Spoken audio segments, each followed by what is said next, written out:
Welcome to the Amp Hour. I'm Dave Jones from the EEV blog. Yes, sir. Did I do it right? I have to get in the joke. It's standard. Welcome back, Jeff. Because your life is flashing before your eyes at Valve, isn't it? Seems like only yesterday, and how long's it been? When you have a family, in particular.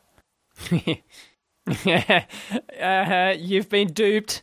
Right, once winter comes, you're screwed. You won't be able to get in the front door, right? You'll have to take a spade with you to, the front door of Valve would be snowed in, wouldn't it?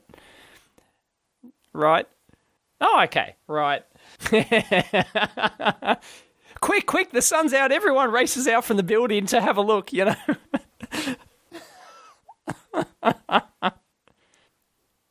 See, they're smart. Valve are smart. They hire in the summertime. Isn't this nice? Oh, really?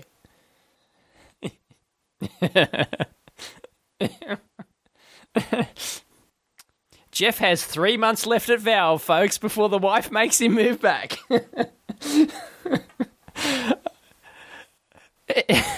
Right.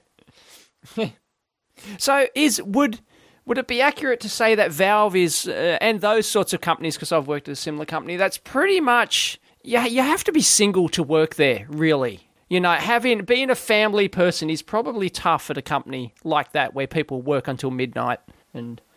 Right. Mm-hmm. Yeah.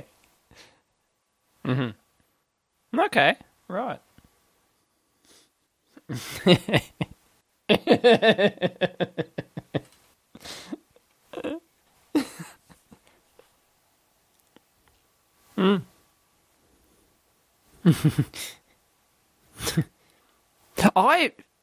So I just wanted to mention, I've heard of one company here in Sydney who, like a startup based on the napkin, and they actually framed the original napkin and it hung in their foyer, There's the napkin. There's our first ever sketch. Brilliant.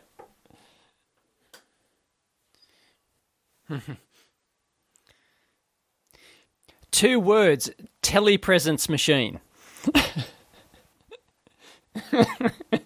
This little robot Jeff walking around the Valve corridors, Yeah. Yeah.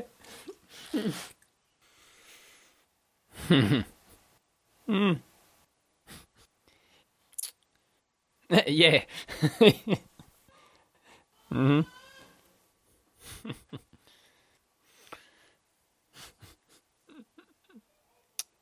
Whew. We are going to talk about, on today's show, something we never talk about, Kickstarter and open source hardware. Sorry, folks. No, not that. Well, yeah, we'll see. I know we probably could go the whole show about it because there's been a lot of shake-up in not only the open source hardware community, but the whole Kickstarter thing. So, yeah. Should we get the MakerBot out of the way? Oh, yeah, I know. Groan. Yes. Chris, you just, yeah, you don't, right. Well, if you haven't heard, it's not a rumor anymore. They basically are confirmed as they are going to close some aspect of the open hardware nature of the MakerBot thing, which has always been, 100% open source hardware. That's how they founded the company. That's why they were successful, etc., etc. And they've, and they're talking a lot of doublespeak at the moment, which is quite sad. But no, it is basically they have admitted that, yes, they are closing it in some way, shape, or form, which we don't know yet. We don't know the absolute details of it. Jeff, give us your take. Good, bad, thumbs up, thumbs down, inevitable. Yeah. They're venture capital funded, yes. That is their sole goal, yeah. Everyone expected it, yeah. They probably didn't expect it so soon, I suspect. They probably eventually, in 5 years' time, it'll, they'll probably go closed source, but yeah, exactly. But man, I don't know. It's a tough one. I did. I didn't say much because I shot that like an hour after I heard, news was just coming through and it was still a rumor, So I didn't say anything, but yeah. Yeah. Yeah.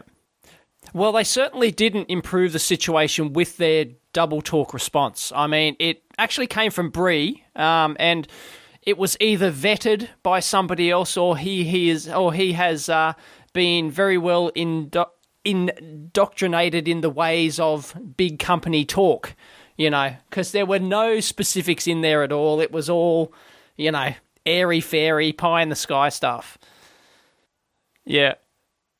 I read it differently. I read it as, yes, we are going closed source, but we don't want to admit it, basically. That's pretty much, the only way I thought I could read it, So, but I don't think they're going completely closed source, right? They're probably not legally allowed to, right? But I read that as we're going closed source in as far as our lawyers tell us we're allowed to. That's pretty much, how I read that. So whether or not I'm correct, I don't know. And there's a couple of aspects to this whole saga. Was 1A, does it make any actual difference? Because really, is anyone, from a completely open point of view, is anyone actually going to build their own replicator from scratch? I mean, they are who didn't, get off the ground, right? And you can actually buy a replicator from China. There is actually a Chinese company called MBot who actually currently sell a replicator and a Thingomatic. It looks slightly different, but they've basically taken the original files, tweaked them a bit, made it look a little bit different, and you can buy one fairly cheaply. Much cheaper than the TangiBot was going to be, so it's already happened. But, is the individual in their backyard going to build one from scratch? The answer is pretty much no, right? Essentially hardly anyone. Yeah. Well, no, but they're tricky to get running. These things are very, and sourcing the parts and all that sort of stuff, Yeah.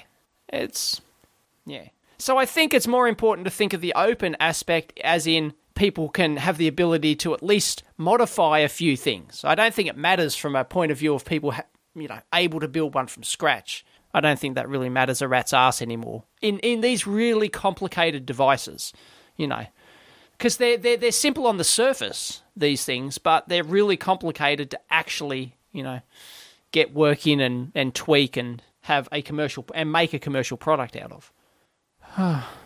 Yeah. Right. Okay. Mm-hmm.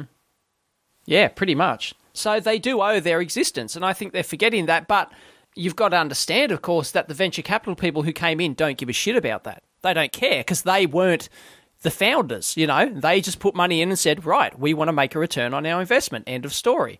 I think if they can do it by making it open, they probably would, right? But I think, because they don't want this to be a $20 million company. They don't want it to be a $50 million company. They want it to be a $500 million or $1 billion company, right? And what? $1 billion, exactly. And you can't yeah, go. Mm-hmm. They legally probably can't do that in various ways because it's done under a legal license. It's not just given away. There's a legal license behind the Arduino and most open source hardware stuff. And the sharer likes the killer, right? That's the thing that really scares the shit out of these venture capitalists, right? Oh shit, we have to actually give it back, right? It's, that's the scary thing. Oh, if we build upon it in some way, shape or form, we're kind of sort of legally obligated to give it all back, It's a complex business. No, I know. Well, the only way to settle it is in the courts, I'm afraid. I know. I know. Let's all sigh at once. Yeah, I know. And it's going to end up like that. Seriously, it's only at the big player level, right? Only at the big player level, because no one's going to bother. The open source hardware group aren't going to engage lawyers.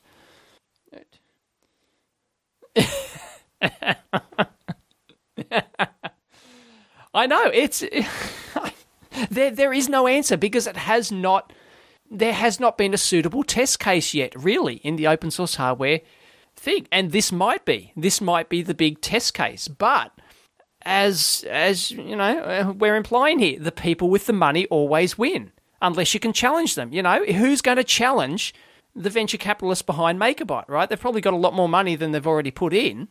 I mean, no, well, that's right. They may just be shamed, right? They could have. Exactly. Or if they designed a new head from scratch, for example, right? If any new hardware they design from scratch, they have every right in the world, and I fully support them, to making that non-open. I just think they're, I'm not sure. I don't follow that. Oh, it happened with the OpenOffice suite package. Suite, I think, and then it forked off and... Yeah. Right. Got it. Yeah, exactly. So it was probably inevitable that they were just going to close some aspect of it, I think. I'm not really surprised by this at all. I think everyone kind of expected it. As long as they don't, I don't think anyone would have a problem with them if they truly produced new innovations themselves from scratch, not making those open. I don't think anyone would in the open source hardware community would have an issue with that, right? There's nothing that forces them to have to open everything they actually produce. But I think if they do genuinely build upon, stuff substantially, is like if they continue to use the Arduino, for example, as their electronics, engine, and they, and they don't give back changes to that, then, well, that's, against the spirit of the whole thing, and they deserve to be shamed for it.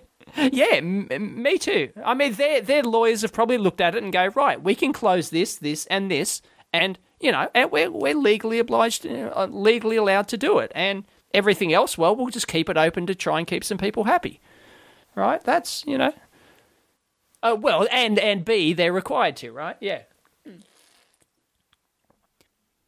Mm. Yeah, and was that developed in-house, was it? Right. Mm-hmm. Oh, wouldn't you hate to be him at the moment? You'd be getting evil eyes as you walked in. Oh, man. Yeah. We need video. Come on, we need video as Bree walks in and right. All right, that's enough on the MakerBot. But there's been some interesting stuff on the Kickstarter front. There really has. They've just changed their rules. I know we talk about Kickstarter a lot on here, and everyone's probably sick of it, but yeah, for a good reason. Yep. It's a big enabler in our industry to get people started on the hardware front. And, it's one of the most important things out there.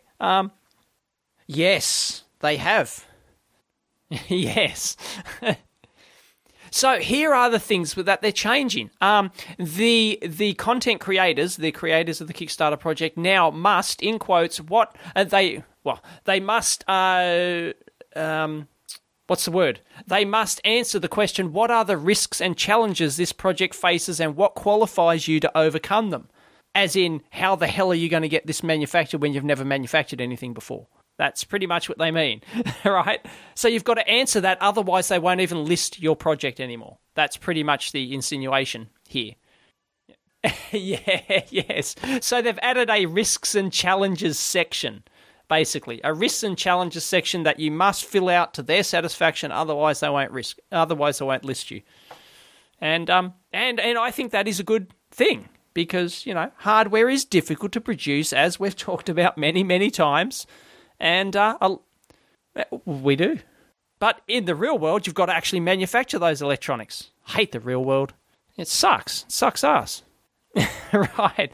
That brings us to the next thing they no longer allow, and this is a biggie because this has been the staple of every Kickstarter hardware project out there. They now no longer allow simulations or 3D, those fancy 3D rendered models. You have to only show your real prototypes. Wow, that's the LifeX bulb, yes, which is a current project. Reuters really ripped into it, as well as Kickstarter in general. We'll put up the link to this. Do read it, from a guy called Felix Salmon. And he really tears into this LifeX or LifeX light bulb project. It's basically a Wi-Fi project bulb. And he says there's no way in hell they're going to be able to manufacture it when all the major players in the industry can't even produce these bulbs, right? So, it is sexy, isn't it? Yeah. And it's done by Andy Gelm, who I know. He's from the Melbourne Hackerspace, and he's I think the key hardware architect on this, and now it's his full-time job, I believe, anyway, that he's working on this project. So hi, Andy, if he's listening. I do wish you the best of luck. I do hope you can actually produce this thing. But, it's going to be tough to produce it. And they're pretty much admitting that. They're admitting lots of stuff. They're very open in their Kickstarter project of what challenges they face and stuff like that. But I don't. Yeah, right. Anyway, and it is a sexy rendering, isn't it? It just makes you salivate and want to buy one.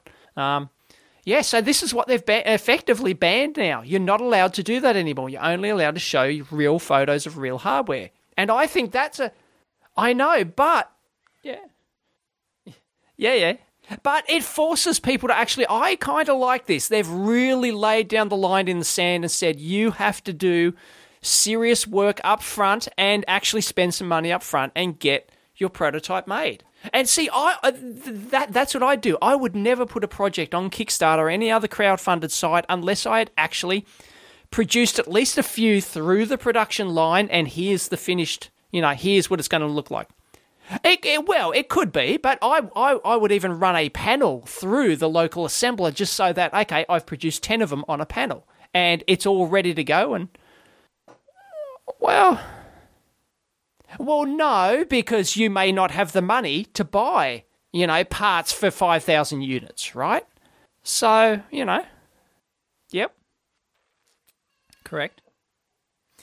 They've kind of banned that now. They've put restrictions on that. You're not allowed to sell, packages of 100 or something like that, I think. That's another thing they've shut there. Yeah. Right. But no, I think it's a good line in the sand. It was a tough line in the sand for them to do, I'm sure, but I think it's good. It now forces people to at least do some legwork and produce a real prototype, because there were so many on there that were just, 3D models and that's it. Pie in the sky stuff, Yes. Yeah, right. Oh, yeah. Yes. Yeah. It does. Yep. So, and you had the video rendered and everything. Yeah, ready to go. Yeah. And I think it's not a bad thing. I think it's good, actually. So, because there were just too many on there that I just look at them and they go, oh, man, another 3D render. Oh, show me the real hardware. Mm-hmm.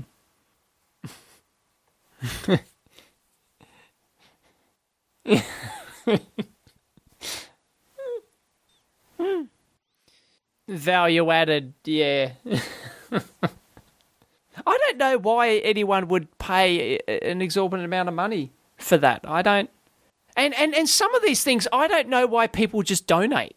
Like, especially if this person is just, for some projects, I certainly understand it. Oh, this is a great idea. It's helping out the community and all that sort of stuff. But some of them are clearly targeted at just making money and starting their own business, which is against the Kickstarter rules. You're not allowed to use Kickstarter to start as just the sole goal is starting your own business. That is not, yes, that is, Because the Tangibot actually was borderline. The Tangibot was actually against the Kickstarter rules there, if you read it, and a lot of people pointed that out. They said, because the guy in his video, the Tangibot guy, I forget his name, said, "Oh yeah, I want to start my own 3D printing business," and you're not actually allowed to say that. You're not allowed to claim that you're using Kickstarter to start a business. Yeah, yes, that is, if your sole goal is to build up a business empire, not allowed to do it. There you go. It is, and it's all happening so fast, and the rules are changing so quickly in response to, projects that are going pear-shaped and who are you asking exactly? Me? Well, I've got an opinion of everything. Go for it.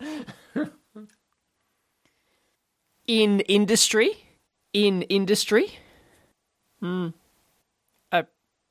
I think they're so few and far between. It's just so far down in the noise. I don't think it matters. Yeah, I mean, it's not like there's 10,000 Kickstarter hardware projects. There's a dozen or two. Well, yeah, I know. And most of them are, they are hardware guys to begin with, or at least they have some hardware experience. So, it's not often that they have to go out and hire someone to take care of the hardware for them. Yeah.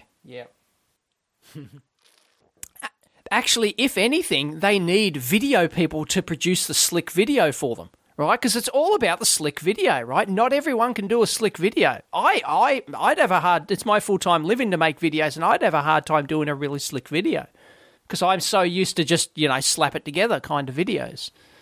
And yeah, those nice bokeh effects in the, yeah. It means that blurry background. The object in the front is in focus. That's a very what's called a shallow depth of field. So the object in front is in sharp focus, and the object behind is all blurred out. Oh yes, yeah. Yes, but it can be grossly overused. Yeah.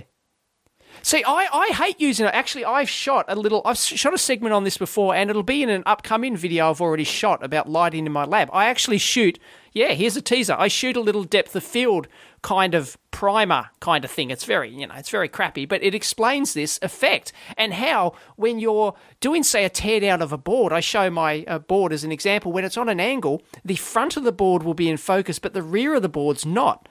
And I find that really annoying when I'm watching a video. If that board is tilted to an angle, I want the whole board to be in focus, not just the front of the board, or sort of the middle of the board sometimes. If the camera is set so the depth of field is so shallow that the middle of the board is in focus, the front of it's out of focus, and the back of it's out of focus. It's bloody annoying. Yep. Yes. And the way to fix that, folks, is to open your aperture up. So increase your f-stop, increase your f value, closing, whatever the term is, right? Yeah. Anyway, it's increasing the f value. That's what you got to do, right? What physically happens in the lens, who cares, right?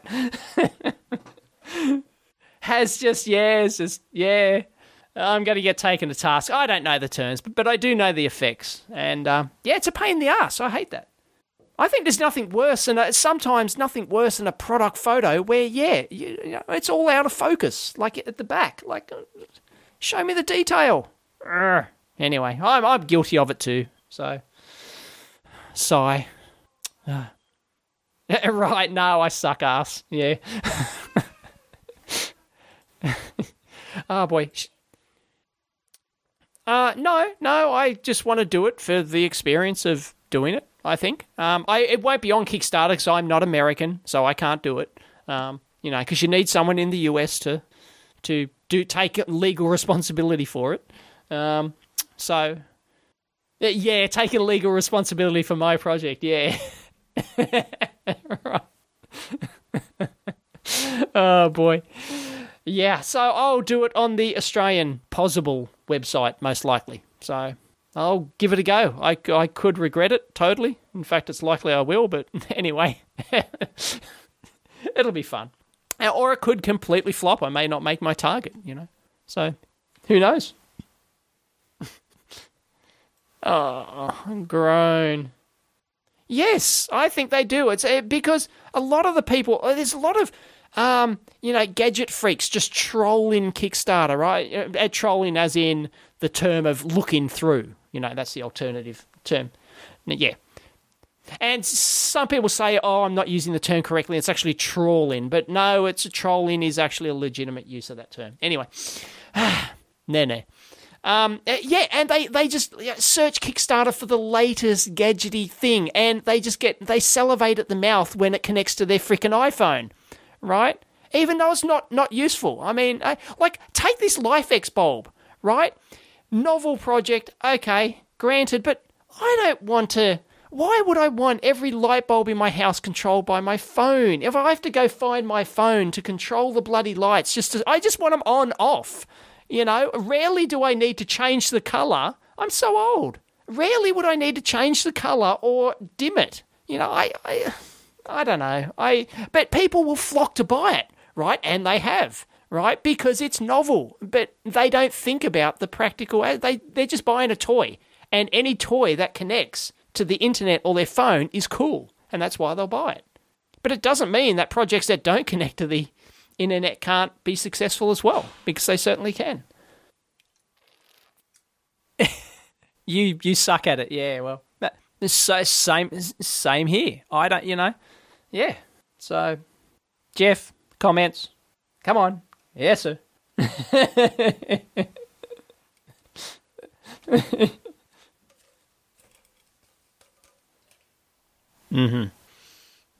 Right. Yeah. Yeah.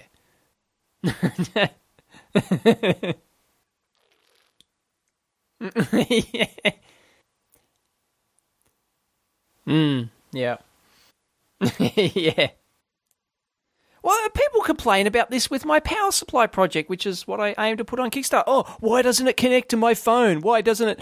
Who wants buttons? Why can't it all just be app-based on my phone and do this and do that? And, why can't it have Bluetooth interface and Wi-Fi? And, oh, bloody hell, it's a power supply. I mean, give me a break. Totally depends on the project, as you say. Some totally suited to it, but there's a lot of people who just love to buy gadgets, and gadgets that do this sort of stuff look cool. And there's people with a lot of free money out there who love to plonk down and, plonk down their money on these toys. Yeah. And there's nothing wrong with that, by the way. If you want to market your product to people who just like toys and then they play with it a couple of times and throw it out, well, so be it, right? You're catering to a market. I am not one of those users, so you're not going to get my money, but, I mean, there's... Right. That's the end of Kickstarter, surely. Huh? What are you talking about? Oh, yes, Art of Electronics free. You're not going to be sucked in to the vaporware that is Art of Electronics. It'd make a great T-shirt. Art of Electronics vaporware since 2006. Yeah, I want to believe.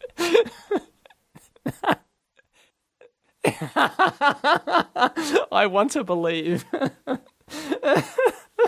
Oh man, I just want to get a T-shirt for that, just for kicks. Really, I know that'd be awesome. Art of Electronics 3, I want to believe. With a picture of a UFO in there. Oh, boy. Anyway, Win Hill has come out just today. There, he's on the phone. He's calling with an update for the for the project. Oh, boy. Real professional here, aren't we? And he has come out just yesterday, or I think I read it this morning. Actually, I did on the forum. Somebody's been in contact with him, and he says yes, he is targeting an early 2013 release. So, and he's talking about, he's got all these extended chapters and stuff like that, which he admits that are just getting out of control. And and if he doesn't call it quits, then on those chapters, he'll never get it done, and yeah, that's right. Yes. Yeah. I think so. I got that serious vibe from it that, I think once he's made that decision to go, oh, look, I'm sick of this. I'm just cutting it off. No more new info in there. Boom. Ship it, Yes, I think it was 80. Yeah, that'd be right. I've got it. No, have I got it here? And not as relevant anymore. Yeah. Yeah, I think all that should be ditched from any new, Yeah. Well, I always hated the fact that book had microprocessor stuff in it. I thought, why? This is one of the best analog, electronic books on the market, and they've just got this microprocessor shit in here. Like, why? I think they should cut it out completely. I don't see any value in that. Yeah, right, okay. Yeah. Oh, yeah. I would be disappointed if there's FPGAs in this one, right? I would just be that's a waste of space. I'd be buying this book because it's the duck's guts in proper electronics analog. FPGAs and micros, they're all system level stuff, more to, for want of a better term. So, yeah, no. It was at the time, which is I can understand at the time because there weren't really microcontrollers like there are these days. The microcontroller market didn't exist like it does today, and FPGAs weren't really around back then, and so you basically had analog stuff, and you had these microprocessor things, which I can understand having a chapter or two, but I don't think it's relevant. Oh, right. But if it's got a nice algorithm in it, that's what it's all about, right? It's not about the coding, it's about the algorithm, which is cool. I'm totally cool with that. Oh. Yeah, I know. Oh boy. So, are we taking bets now? Is anyone gonna guess? Right.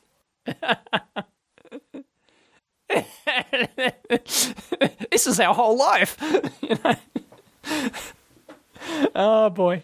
My guess is mid 2013 by the time I'm able to get one. Minimum. Yep. Oh, right. No. There's just a scanned PDF available somewhere, or some crappy scan thing or something. It's not official that I'm... No, you wouldn't.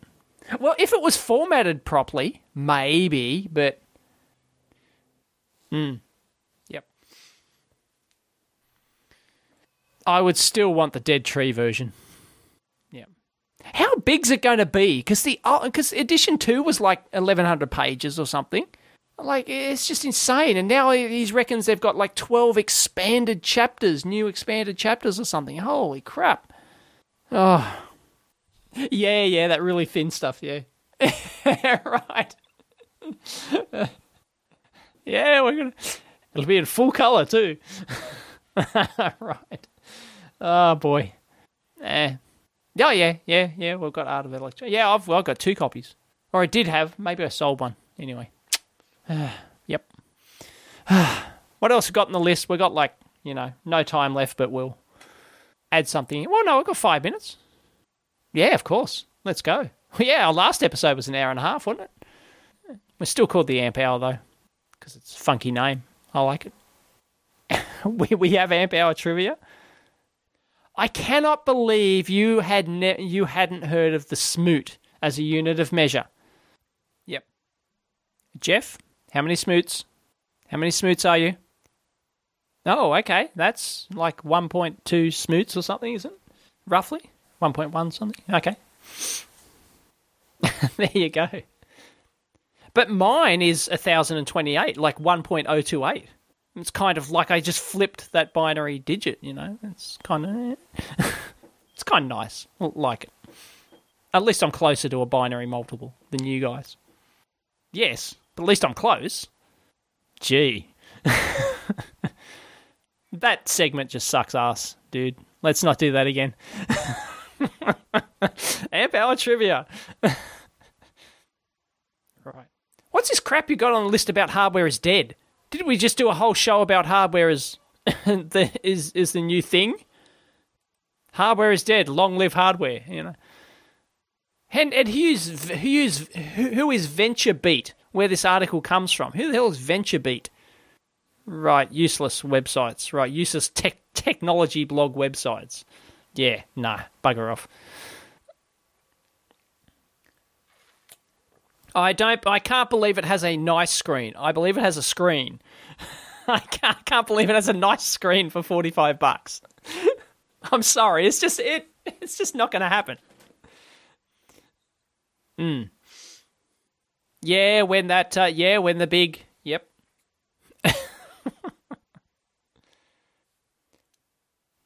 And you can get them for $35 a piece if you want to get 20,000 of them.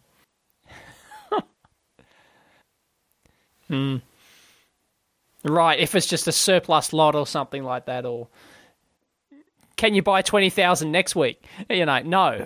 Right, you can buy 20,000 this week and that's it. Oh, boy. No. Fail.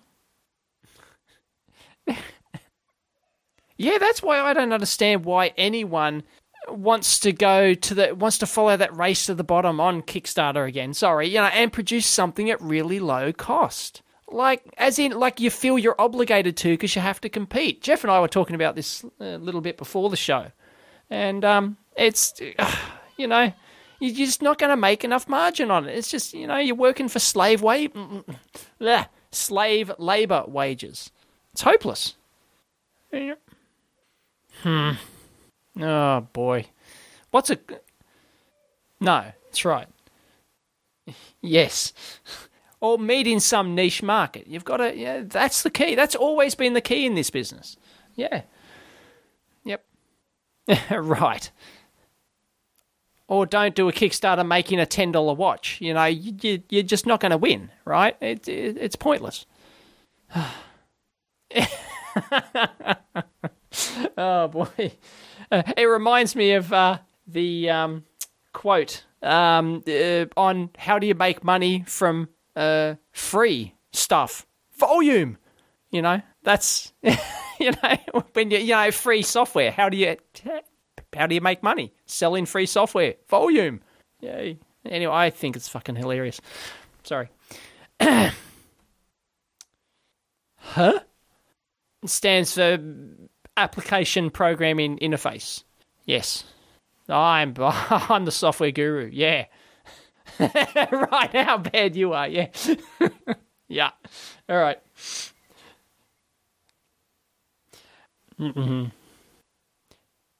I can see where this is going. Yes. Yep. Well, it is now. There's companies that will. It's called a turnkey solution. There are companies that will do that for you. They will take your idea. Some of them will actually take your idea and do everything for you. They're usually called those invention companies, And, oh, yeah, we talked about them before. No, but there are people who do that. Yes. Yeah. Polish it up for you and, yeah. You can give them your hand-built prototype. Here's my hand-built prototype. I want you to 3D design the case and do it and give just, I give you money. You give me 10,000 of my widgets. Yeah. Yeah. Yep. Yes. Yeah, same here. Yeah. Yep. They will usually subcontract out. Like if it's firmware or VHDL or something, they will, subcontract it out to India or something like that and get somebody to write it for them. They usually don't do it in-house. They will do what they can in-house, but often they will have so many connections to other people who can do it, then they subcontract out to other people. So, and it's just called Shark. Don't all sharks do that? Right, okay. And just sits there and waits for the bigger shark to die or get killed so it can...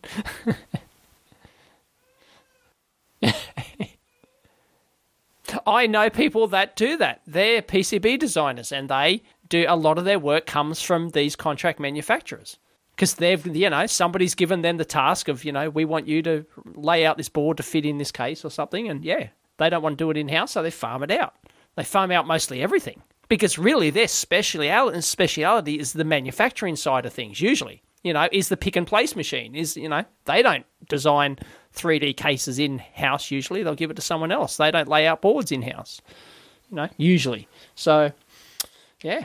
But they're happy to take your money and, But you can get screwed. I mean, if you choose somebody in China, oh, yeah, we lay out, we do turnkey, and then you give them everything, or your hopes and dreams and all your money, that you mortgaged your house for, and they don't produce, well, you're left holding the bag. Oops. And it's a big smelly turd left in the bag, usually. Oh, boy. With a big dollar sign on the outside. Yeah. Right. Yeah. Yep. Well, you could argue that you should have everything in your control, ideally. That's the ultimate gain. That's the ultimate goal, really, is so that you have control over everything. If you don't, it's a risk, and risk is, usually frowned upon. So, And I've heard a lot of people get called out on that they've, given their turnkey stuff to a manufacturer and they've done everything for them and they've produced what they wanted, no problems at all. But then when they try to get the info back out of them so they can take it somewhere else, no, sir, forget it. That's right. You have to start. A lot of them have started from scratch again because they simply could not get the info out of that contract manufacturer. They go, no, there was nothing in the contract that said we have to give it to you. Or even if they do, they go, we're in China. And they're... Yeah. Oh, boy. Last words from Jeff, because we're out of time. On the spot. You don't work weekends? You slacker. Nice. Mm-hmm. Cool. Yes, I've heard that. Oh, boy. Well, certainly do enjoy your last 3 months at Valve, Jeff, before your wife makes you move back. Yeah. Right.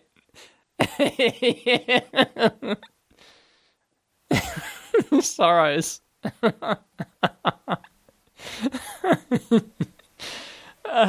Oh, boy. As you do. Sweet. Can't wait. Thank you very much, Jeff. Bye.